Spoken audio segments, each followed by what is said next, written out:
Hey guys, Wyatt Claypool here.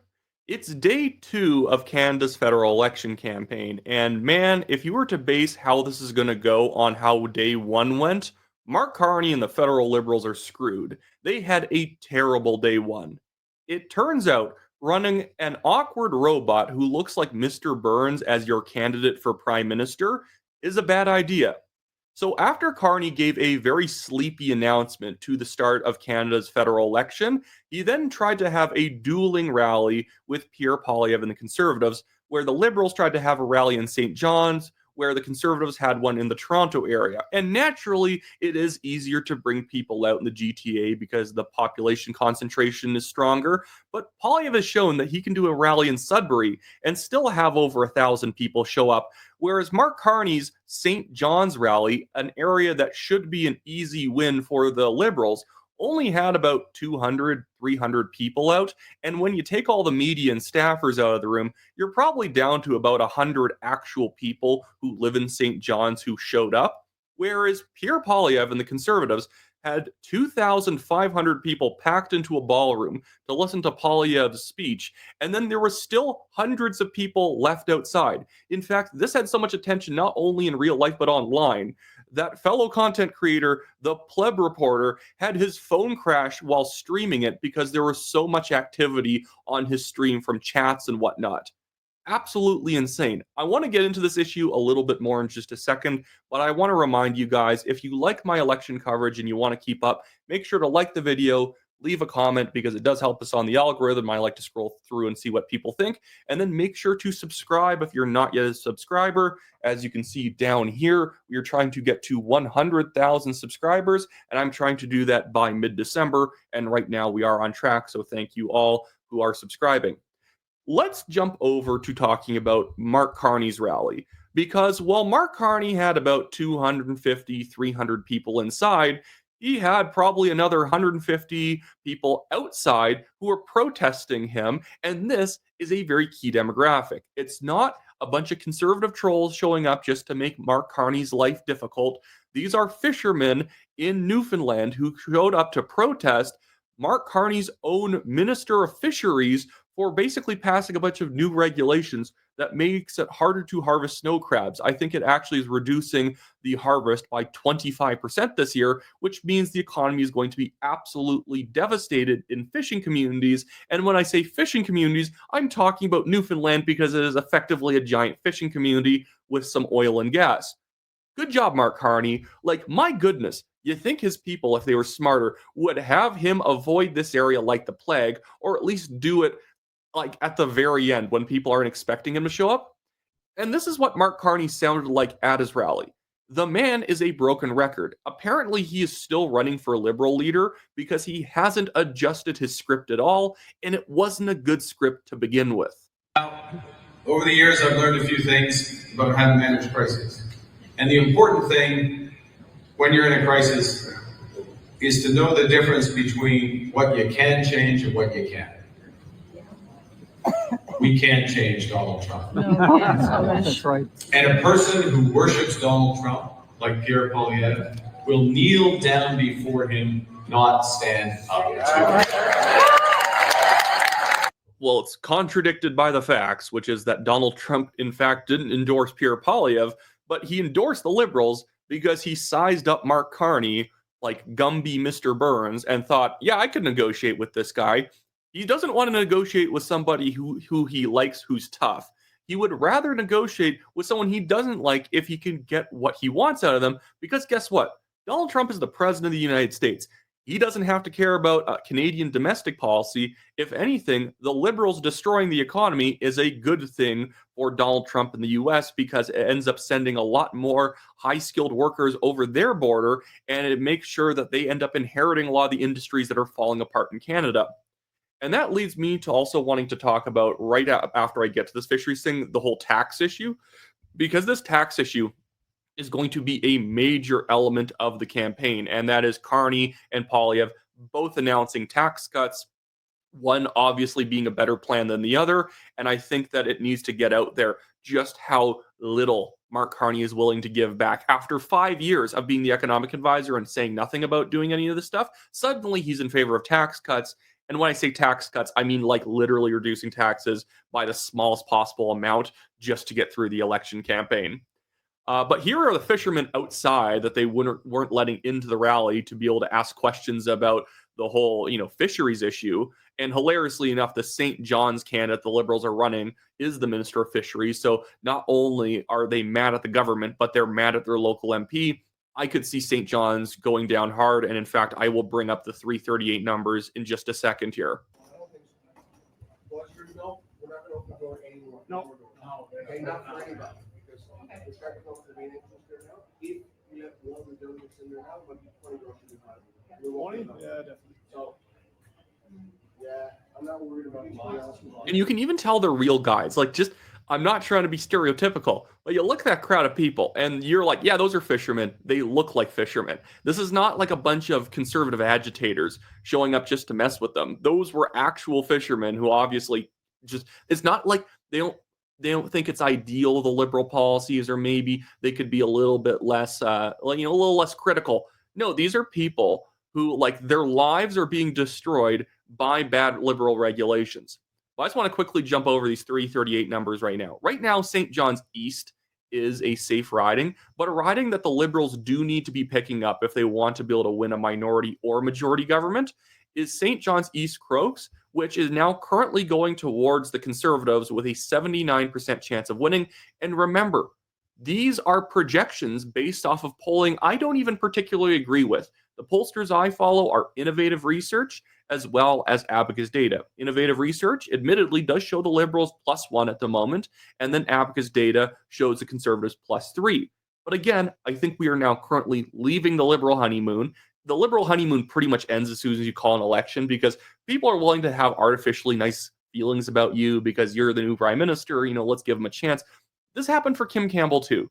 Kim Campbell took the PCs from being at like 18% in the polls, 21%, all the way to like 35. And she actually eclipsed the Liberals under Chrétien for a short period of time before falling back down on her face because eventually the election got called and people were like, oh yeah, I hate Kim Campbell. And they stopped voting for her because there's no incentive anymore to have nice feelings. Because when I say incentive, I mean, most people in their day-to-day lives don't want to assume things are falling apart. And so when some new guy's made prime minister and things are super bad under Justin Trudeau, and you're asked, do you like Mark Carney? Well, he's not Justin Trudeau. So a lot of people who aren't thinking like very critically about it are just gonna be like, oh yeah, probably a nice boy. Not realizing that the man was literally the economic advisor for 5 straight years and didn't do anything good. And in fact, Chrystia Freeland eventually resigned as finance minister because she was never allowed to make her own decisions as finance minister because it was all being done by Mark Carney. Do you believe that Trudeau is making these calls? I don't think Trudeau makes calls on what he eats for breakfast in the morning, and he's going to somehow be the man in charge of finance policy. Not a chance.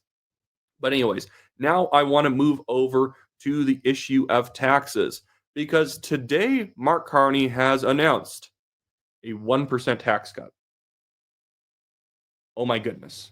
That's not like 1% of what you pay. It's like 1%, like 1 digit point of what you pay. So if you're paying 15%, you'll pay 14%.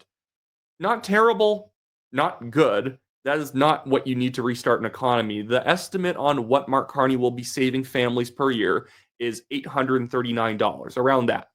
Again, it's better than a kick in the face. I'm in favor of anyone lowering taxes, but this is where I give Pierre Poilievre a lot of credit because he's actually announced a far more substantive tax cut of 15%. That's not 15 total points. That is like taking 15% of what you're paying and reducing that. I hope he then also reduces the corporate taxes.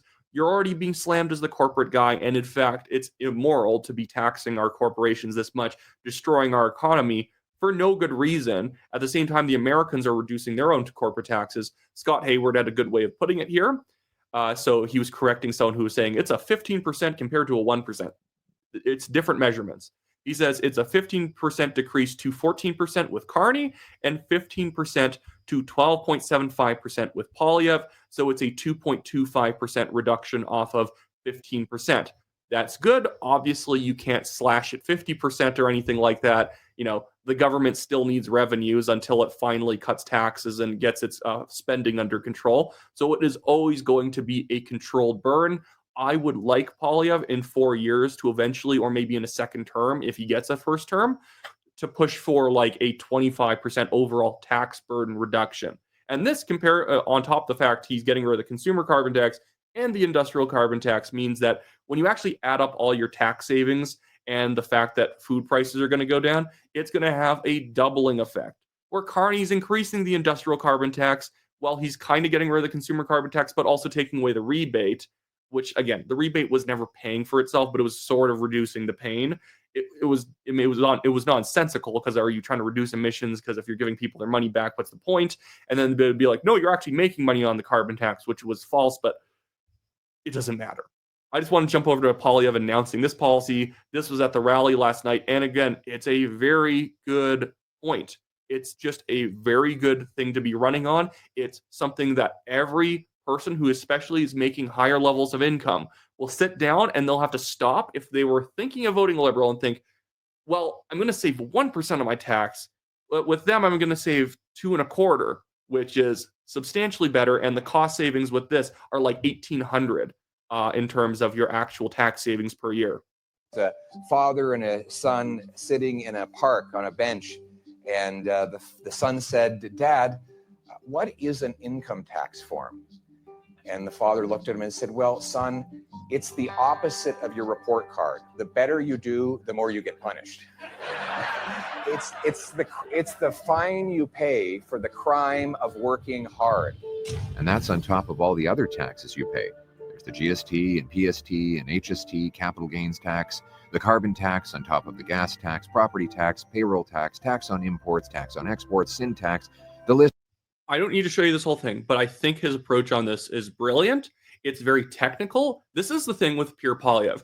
Poilievre, he's good with slogans, and I'm fine with that. I'm not a big slogans guy, so I don't like when politicians overuse them because eventually it does become the parody of itself that we're going to axe the tax, we're going to build the homes, we're going to verb the noun. But Poilievre is very good long form. In terms of, yeah, that's only a 2-minute ad, but he's better in 2 minutes than he is in 30 seconds. He's kind of a young Ross Perot, if you know what I'm saying, for people who are a bit older and remember Ross Perot. I'm 25 going on 86, so of course I know who Ross Perot is. But Poilievre, he needs to be given a little pointy wooden stick, and he needs to be pointing at a chart in his ads and showing how much taxes have gone up, showing how little per capita incomes have gone up. It needs to be a campaign of big, audacious ideas and a lot of technical information because Carney is supposedly the expert and goes after Pierre Poilievre for not having a long resume. I don't care about credentialism. I care about what you're actually going to do.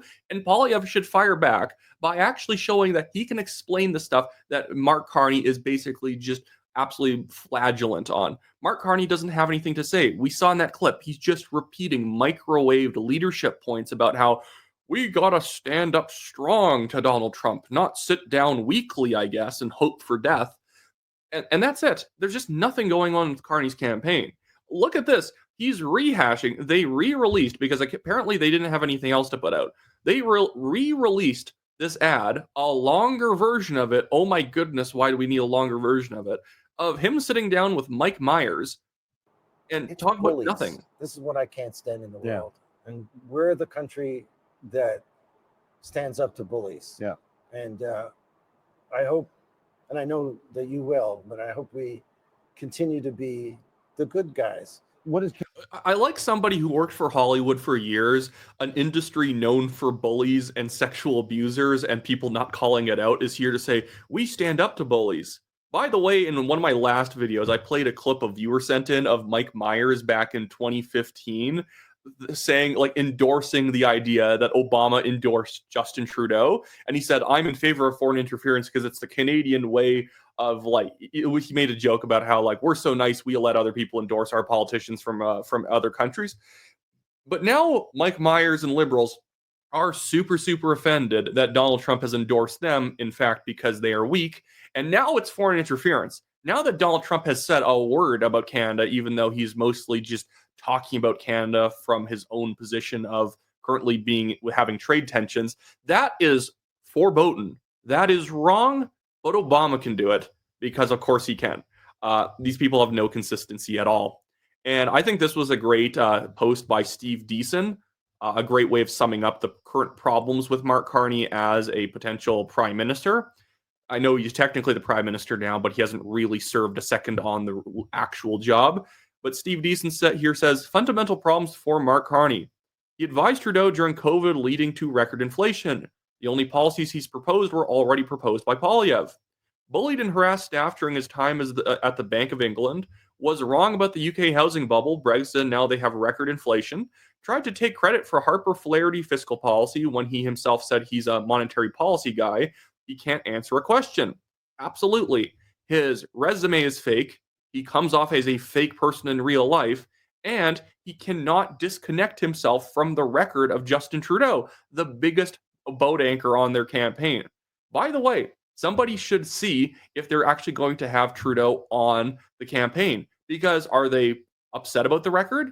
Because I think every single Liberal should have to answer, why do you not want Justin Trudeau campaigning with you? Because the answer is basically, we messed up. But the problem is the Liberals don't want to admit they messed up. They just want to pretend like we're moving forward. We're bringing Canada into the future with forward momentum and standing up strong to Trump. They want it to just be bloated garbage rhetoric. But now, because I've highlighted a conservative poster online, I want to highlight a Liberal poster. The unhinged feelings people have towards Pierre Poilievre are quite something, or just the conservatives in general. These people are allowed to vote, and they should be allowed to vote, but it still scares the heck out of me. This guy, Rusty Idles, who is a big lefty on social media, says the Conservative Party of Canada base is deeply, unabashedly, and openly racist and bigoted. They are filled with hate for immigrants, First Nations, and sexual minorities. The CPC is unwilling to challenge or call out this hate for fear of losing the hate vote to the PPC.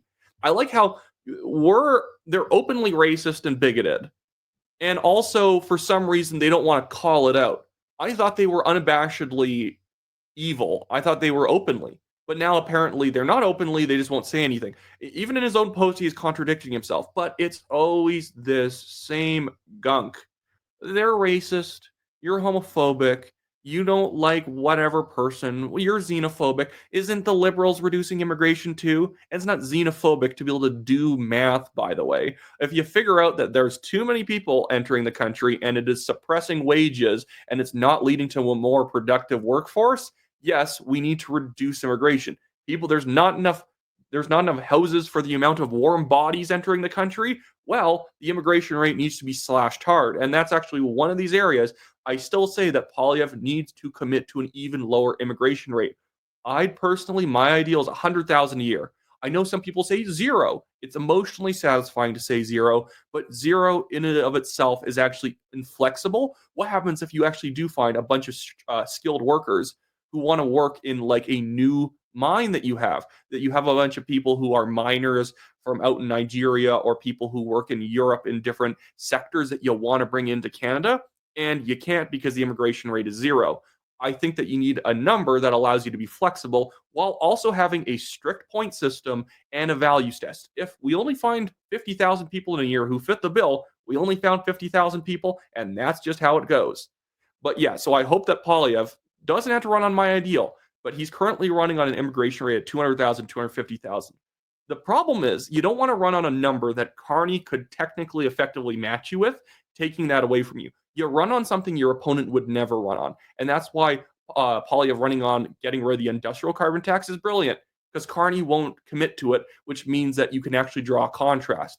If Poilievre runs on 150,000 immigration cap, immediately Carney is the mass immigration guy decisively, where right now Carney's only really running on about 100,000 more people than Poilievre is, 250,000 compared to 350,000. So go half of what Carney's saying, because he's the guy employing someone from the Century Initiative.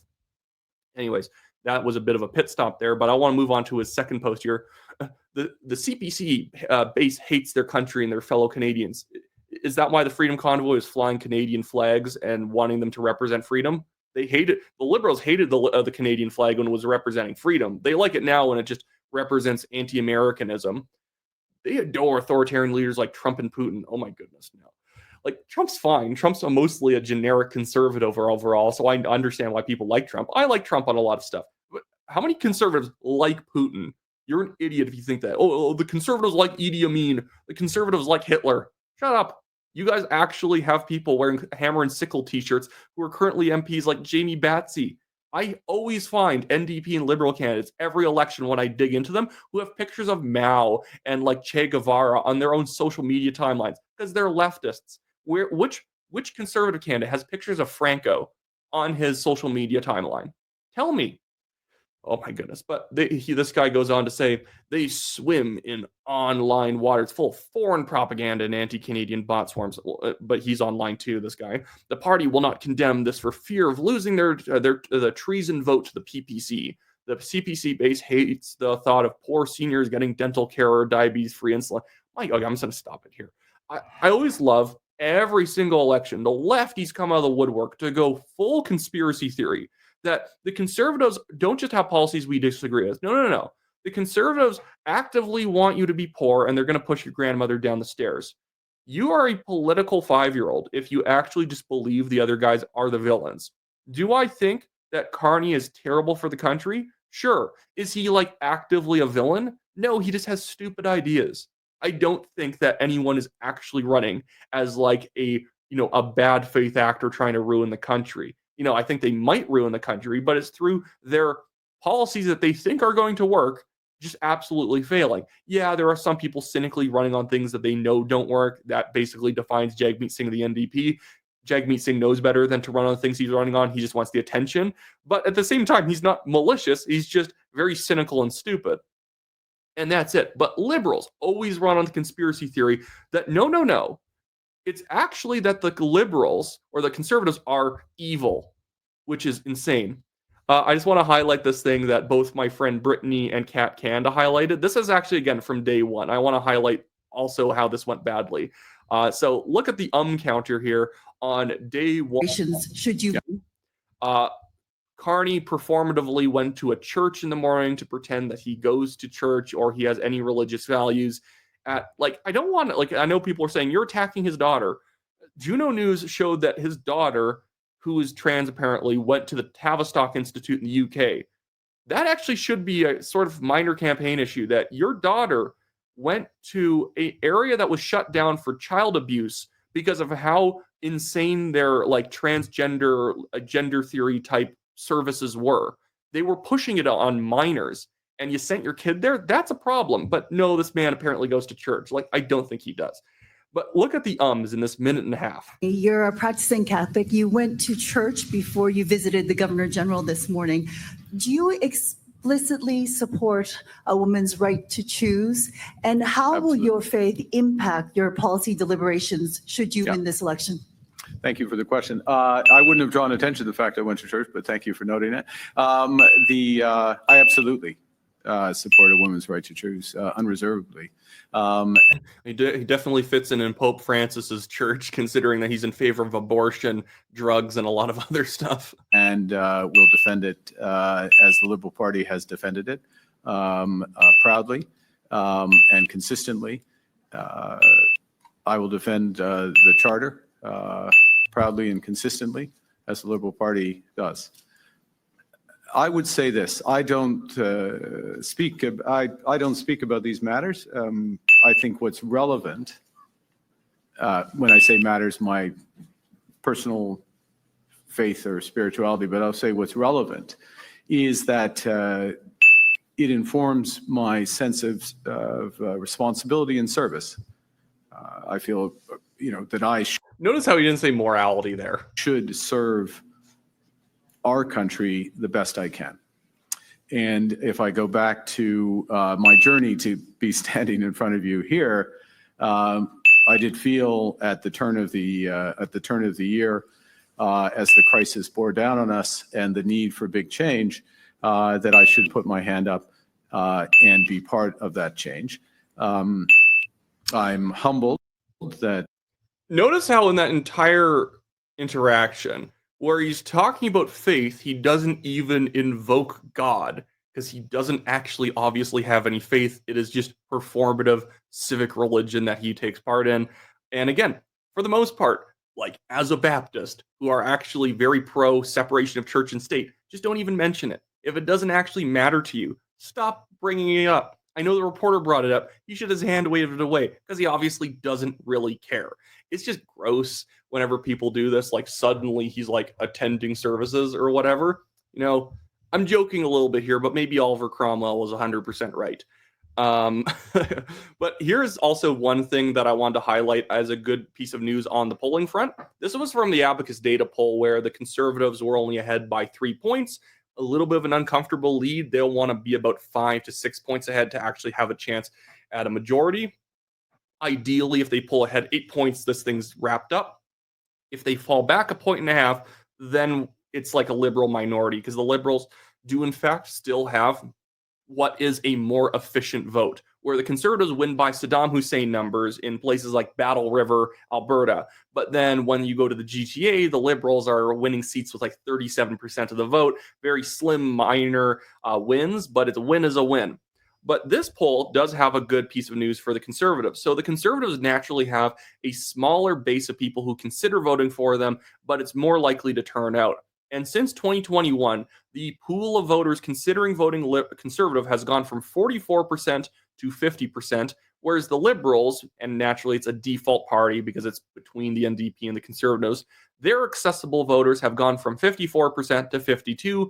We can maybe call that not much of a change, but the whole point is that Conservatives and Liberals are effectively within the margin of error of consideration for most people.